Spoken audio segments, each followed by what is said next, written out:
Shalom Sobat WB yang dikasihi Tuhan. Renungan Harian Wanita Bijak hari Kamis, tanggal 20 November tahun 2025. Berjudul Percaya Teguh Atas Injil. Firman Tuhan diambil dari kitab 1 Korintus, pasal 15 ayat 1-11. Mari kita berdoa. Tuhan yang Maha Kasih, terima kasih atas hari yang baru, dan bukakanlah hati pikiran kami agar dapat memahami kehendak dan firman-Mu. Dalam nama Tuhan Yesus Kristus kami berdoa, amin. Pembacaan kitab 1 Korintus pasal 15 ayat 1-11. 1 Korintus pasal 15 ayat 1-11. Dari Alkitab Terjemahan Baru edisi kedua, demikian sabda Tuhan. Kebangkitan Kristus. Sekarang saudara-saudara, aku mau mengingatkan kamu kepada Injil yang aku beritakan kepadamu dan yang kamu terima, dan yang di dalamnya kamu teguh berdiri. Melalui Injil itu kamu diselamatkan, seperti yang telah kuberitakan kepadamu. Asal kamu teguh berpegang padanya, kecuali kalau kamu telah sia-sia saja menjadi percaya.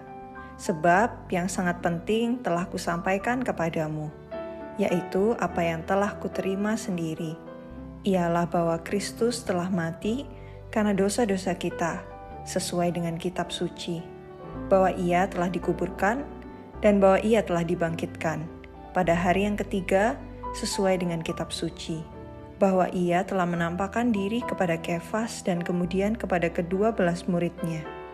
Sesudah itu, Ia menampakkan diri kepada lebih dari 500 saudara sekaligus.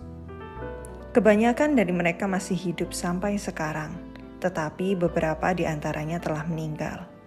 Selanjutnya ia menampakkan diri kepada Yakobus, kemudian kepada semua rasul.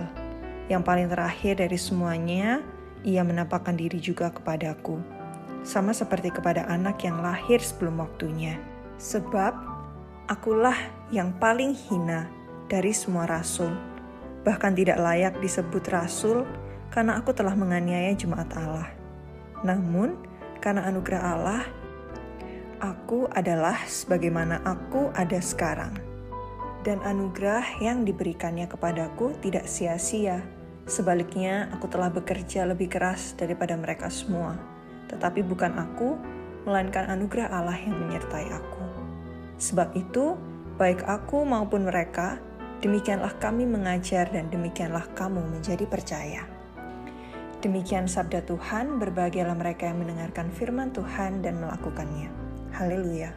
Sobat WB yang terkasih, seberapa pentingkah kita memahami dan mengalami kuasa Injil secara pribadi? Mengapa? Dan apakah jaminan yang kita terima untuk iman percaya kita kepada Tuhan Yesus Kristus? Sobat WB, Rasul Paulus menasehati dan mengingatkan jemaat Tuhan di Korintus untuk tetap berdiri teguh atas Injil yang telah diberitakannya.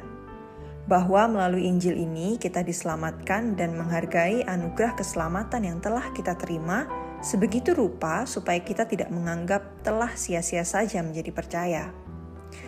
Injil adalah dasar dari iman percaya kita, yaitu bahwa Kristus telah mati karena dosa-dosa kita, bahwa Ia telah dibangkitkan pada hari yang ketiga.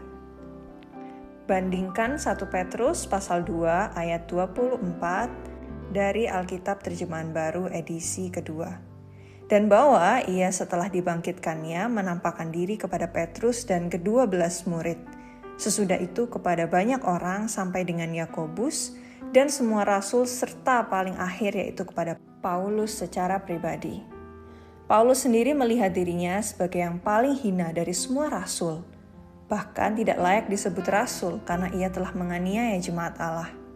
Paulus melihat bahwa ia ada semata-mata karena kasih anugerah Allah, jadi tidak ada anugerah Allah yang sia-sia.